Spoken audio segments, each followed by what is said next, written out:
हमारे विरोध में जो खड़े थे एनडीए के लोग, उन्होंने आपको एक नारा दिया इंडिया शाइनिंग का।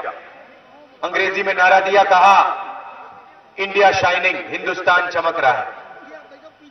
पत्रकारों ने उनके नेता से पूछा, भैया ये आपको कहां से मिला नारा?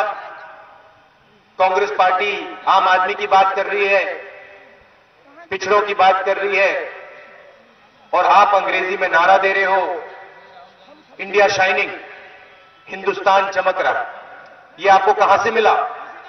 और उनके नेताओं ने 1 मिनट में कहा, हम एक रात टीवी देख रहे थे, इश्तिहार आया, सूट का इश्तिहार था और उस पर लिखा था इंडिया शाइनिंग, और हमने सोचा कि ये बहुत अच्छा नारा है, इसका हम प्रयोग करेंगे। अब समझिए, नहीं समझिए, ताली बजाने से पहले समझिए सोच क्या है।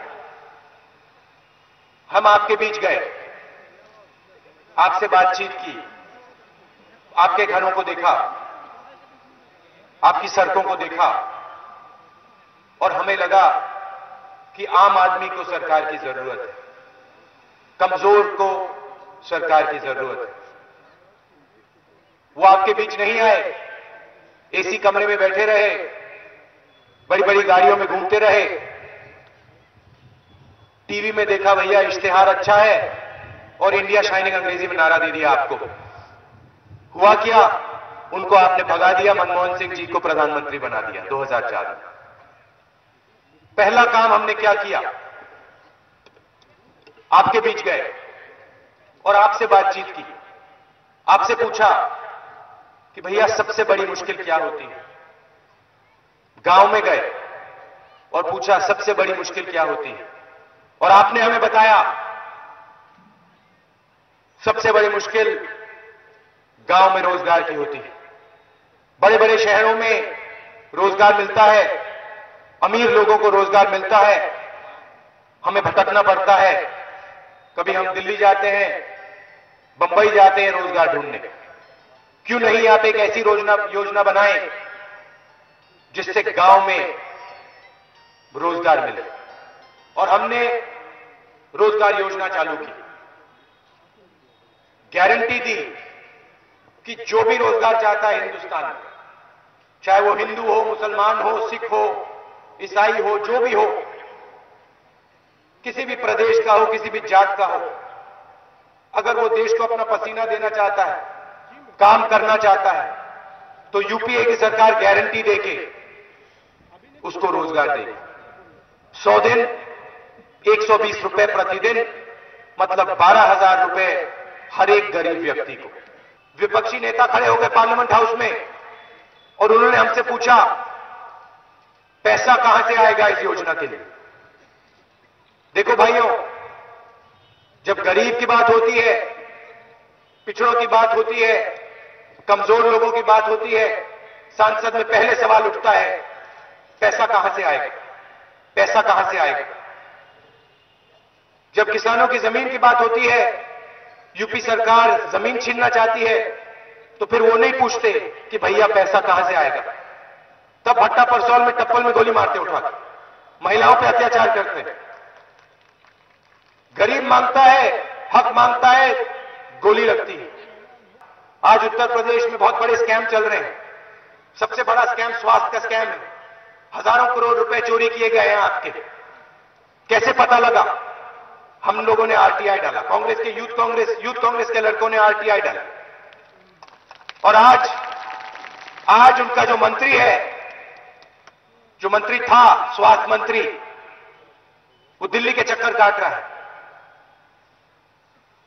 सीबीआई पड़ी हुई है उसके पीछे। हजारों करोड़ रुपए आपके चोरी किए। कुछ दिन पहले मायावती जी ने 4 मंत्री हटाए, फिर कल 2 और मंत्री हटा दिए। अब आप सोचिए, 5 साल से ये मंत्री पैसा लूट रहे थे। इलेक्शन के 1 महीना पहले उन्होंने कहा भैया अब इनको हटाओ, और फिर क्या किया? जो उनके पोर्टफोलियो है वो सबसे भ्रष्ट मंत्री को दे दिए। जो यूपी में सबसे भ्रष्ट मंत्री है उसको उन लोगों के पोर्टफोलियो दे दिए। आपको कह रही है भैया उनको हमने हटा दिया, 1 महीने पहले हटाया है। 5 साल चलने दिया और फिर हटाया तो सबसे भ्रष्ट मंत्री को दिया। ये हमारा पैसा नहीं है। दिल्ली से हम हजारों करोड़ रुपए भेजते हैं आपके लिए और ये हमारा नहीं है, ये आपका है। कहां से आया ये? आसमान से नहीं टपका। आपके लोग बंबई गए, काम किया आपने, वहां पे सड़कें बनाई, दिल्ली के लोगों ने नहीं बनाए, आपने बनाए, यूपी की जनता ने बनाए, यूपी के मजदूर ने बनाए। कभी कभी रात को मैं जाता हूं दिल्ली में, पूरी दिल्ली सोती है। कौन जागता है? जानते हो कौन जागता है? कौन जागता है? बताओ मुझे। यूपी के लोग रात को मजदूरी करते हो। तो आप हर प्रदेश को बनाते हो। दिल्ली को बनाया आपने, महाराष्ट्र को बनाया, बेंगलोर जाओ आपके लोग दिखते हैं। हरियाणा में किसानों से पूछो भैया इतनी अच्छी फसल कैसे आती है? यूपी के मजदूर। पंजाब में जाके पूछ लो, यूपी के मजदूर। लद्दाख गया था मैं कुछ दिन पहले, लैंडस्लाइड आई थी वहां पे, फटे हुए जैकेट में खड़े हुए थे लोग। मैंने उनसे पूछा भैया कहां से आए हो? यूपी से आए। क्यों? यूपी में रोजगार नहीं मिलता। क्या आपको यहां हक नहीं है क्या? रोजगार मिलना आपको बंबई में है। अस्पताल यहां नहीं होने चाहिए, स्कूल यहां नहीं चलने चाहिए, सड़कें यहां नहीं बननी चाहिए। 22 साल दिए आपने इन लोगों को, 22 साल, और 22 साल आपके बर्बाद हुए।